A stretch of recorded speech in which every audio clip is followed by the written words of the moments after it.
600여 마리에 달하는 개들을 구조하기 위해 발벗고 나선 사람들. 동물보호단체가 힘을 모아 한 마리도 낙오되지 않게 대대적인 구조가 펼쳐졌는데 도무지 끝날 줄 모르던 구조는 밤까지 이어지고 현장에서 발견된 한 어미견. 아가. 아가, 괜찮아. 긴급하게 병원으로 옮겨진 어미개의 뱃속에는 아직 새끼들이 남아있었고 곧장 응급제왕 절개 수술에 들어갔는데 드디어 밖으로 나온 새끼 한 마리. 그런데 새끼의 상태가 심상치 않다. 급히 심폐소생술을 하고 아무리 숨을 불어넣어봐도 반응이 없어요? 네, 아직 안 울어요. 너무 늦은 걸까? 그런데 그때 온다. 수건 주세요. 온다. 수건. 다행이다. 드디어 새끼의 울음이 터지고 살아있다는 게 확인된 순간 힘든 고비를 잘 버텨낸 이 작고 약한 생명이 한없이 대견하기만 한데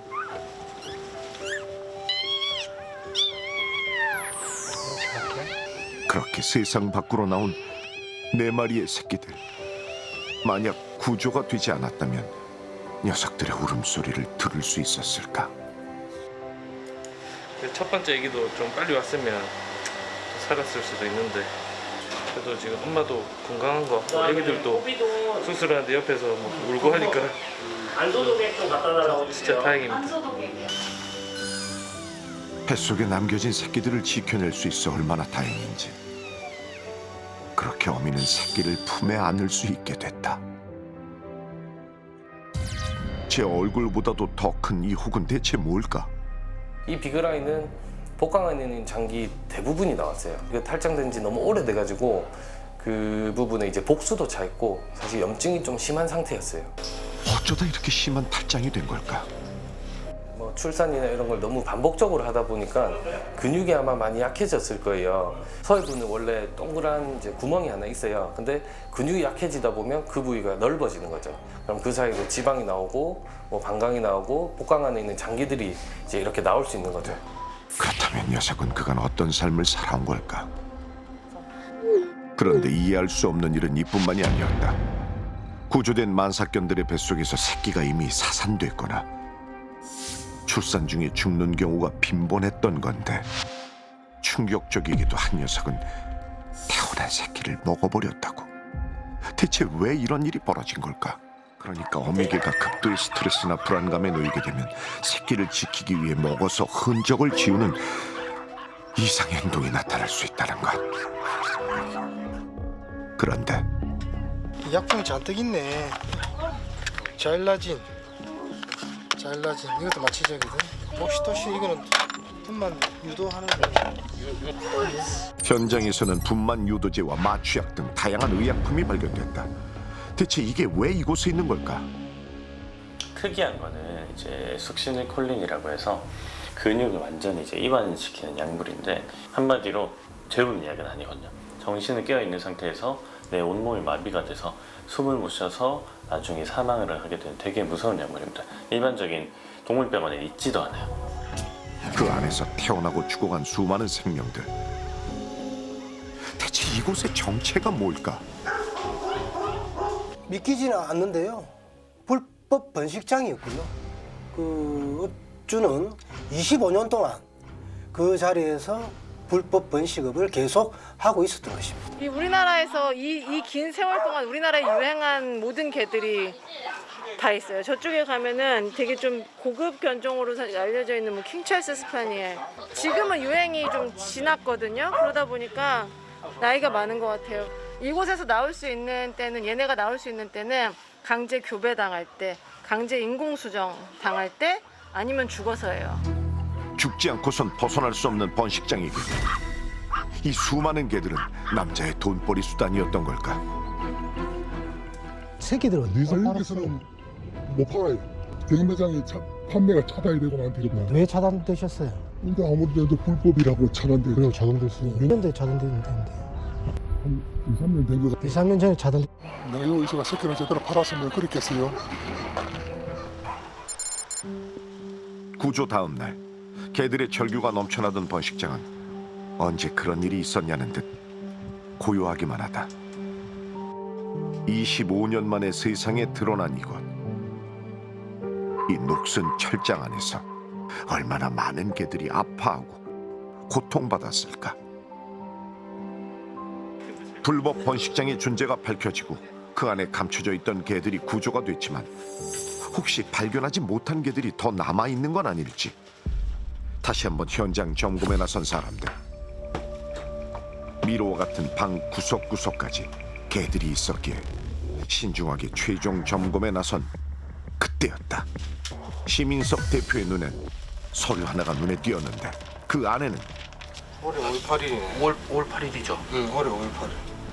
개를 경매장에 넘긴 기록이 남아 있었다. 새끼 나와서 애들 파시지 않았어요? 이거 차단받고 있어. 현장에선 거래 사실을 부인했던 남자. 14장 정도 되는데 14마리 정도 되는데. 하지만 버젓이 개를 거래한 흔적이 남아 있었고 심지어 개들을 판매한 번식장 주소가 적발된 이 현장이 아닌 다른 지역이었다. 확인을 위해 서류에 적힌 주소지로 향한 제작진. 그런데 뭔가 이상하다. 분명 적혀있던 주소지를 찾아왔지만 번식장과는 어딘지 거리가 있어 보이는 평범한 가정집의 모습인데.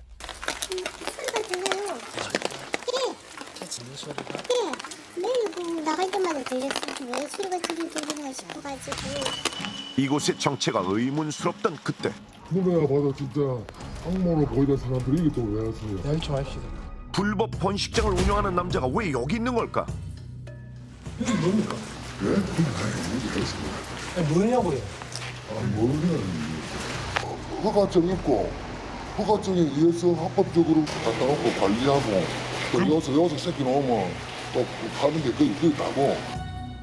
그러니까 현재 이곳에서 소규모 합법 번식장을 운영 중이라는 건데 여기는 언제 하셨어요? 20년. 애들 지금 있어요? 여기 애들 있어요? 여기 있었습니다. 10년. 오메가인하고 비시용 둘. 그 다음에 웰시가 새끼인데 한 달 반 정도. 웰시? 예, 한 달 정도 새끼고. 법적으로 5kg 미만의 소형견을 사육할 경우 최대 20마리까지 키울 수 있는 소규모 번식장. 안에는 업자가 말한 품종견들이 있었다. 남자는 2020년부터 이곳에서 합법 번식장을 운영하며 태어나는 새끼들을 거래하고 있다고 했는데 하지만 현장에서 발견된 거래 내역엔 분명 허스키가 거래된 걸 확인할 수 있었다. 안에서 전편은 허스키 자gin이 발견됐어요. 근데 여기는 지금 허스키가 없잖아요. 소규모 했다고 해서 여기 애들만 경매에 보낸 건 아니잖아요, 솔직히. 심지어 허스키, 푸들, 말티즈, 말티푸 등 거래된 새끼들의 품종도 천차만별. 이게 어떻게 된 걸까? 자 얘기할게요. 그것만 얘기할게요. 네네네. 더 이상 묻지 말아주세요. 여기서 이제 의미하고 배가 부르면 데려와가지고 출산을 시키고 이제 해가지고 경매장에 어? 경매장에 넘기셨겠죠. 몇 번 있어요. 몇 번이 아니잖아요. 예? 솔직히 이제 와서 솔직하게 말씀하세요. 그래야 우리도 그 몇 번이라고 볼 수 있지 정확하게 기억은 할 수가 없지요. 하여튼간에 꾸준히 그 생산을 하시고 그 생산된 개체를 경매장에 납품을 하셨다. 일반적으로 번식장에서 태어난 개들이 펫샵에 가기 전 경매장을 거치는데 이때 반드시 필요하다는 허가증. 하지만 그러니까 조그만 소규모 번식장의 허가증을 가지고 불법 번식장의 동물들을 같이 경매에 붙이는 거예요. 그러니까 이걸 저희가 택갈이라고 얘기하고 있거든요. 이는 명백한 불법 행위다. 이런 편법 아래 신분을 세탁한 불법 번식장의 개들이 버젓이 거래가 되고 있다는 걸 경매장에서는 알고 있을까? 취재가 시작되자 해당 경매장에선 관련 입장을 밝히고 싶다며 제작진에게 연락을 취해왔는데 그분이 소규모든 일반이든 허가를 내서 왔어요. 허가 번호를 갖고 왔기 때문에 저희는 내밀어드리는 거고 그 다음은 저희는 모르죠. 허가 등록이 된 강아지를 판매해야 되는 법이고 법을 잘 지키고 하고 있는데 그 단계적인 상황은 저희가 모르는 거예요. 우리가 조사권이 있는 것도 아니고 허가증에 받아서 신분하긴 했는데 당신 몇 마리 있나 뭐 잘 키우나 볼 거야 그럴 권한이 1도 없잖아요. 그러니까 허가증과 신분을 받고 오면 걔는 받아줄 수 있는 거. 어떤 강아지 키우는지 알 방법이 아니 저 혼자로서는 없죠. 공무원이 관리하는 거지. 김해시청은 조사권이 있죠. 그렇다면 허가 번식장을 관리할 책임이 있는 관할 시청의 입장은 어떨까?